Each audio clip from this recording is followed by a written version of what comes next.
All right, so spiral wedging, I'm gonna start out with a lump of clay. You're gonna have your hands about a right angle to each other, about 45 to the table.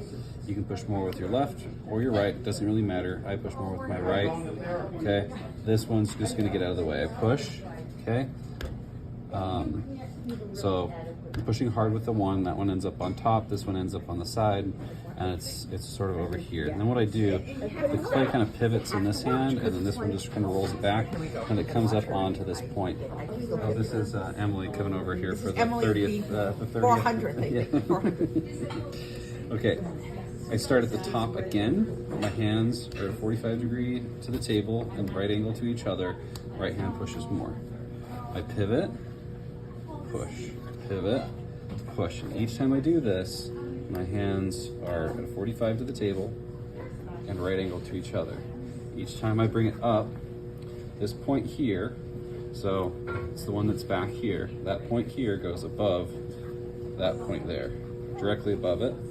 Okay, so that's the bottom point, that's the top point, push it down. That's each time I do that, I just end up wedging this tiny little bit of clay here, and it goes around. So this is the pivot. You can see it just opens up, and I just pivot. You can see that little ball kind of forms there. Pivots in my hand, just roll it up, push, roll it up, push, roll it up, push.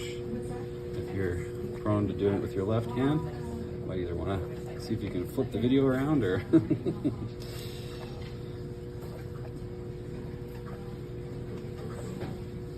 ask somebody else to show you, because I can't do it that way.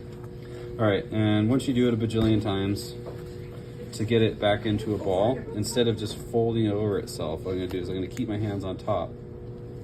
I kind of push it down and I pull back.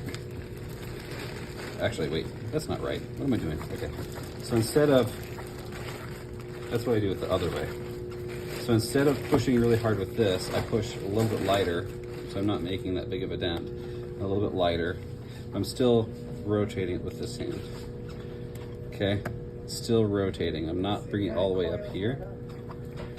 So I'm kind of, I'm rocking it and kind of rolling it like that, and it just kind of rolls itself back into a ball. Sorry I started out the other way. That's kind of how I do the ram's head, and it ends up being kind of this bullet shape.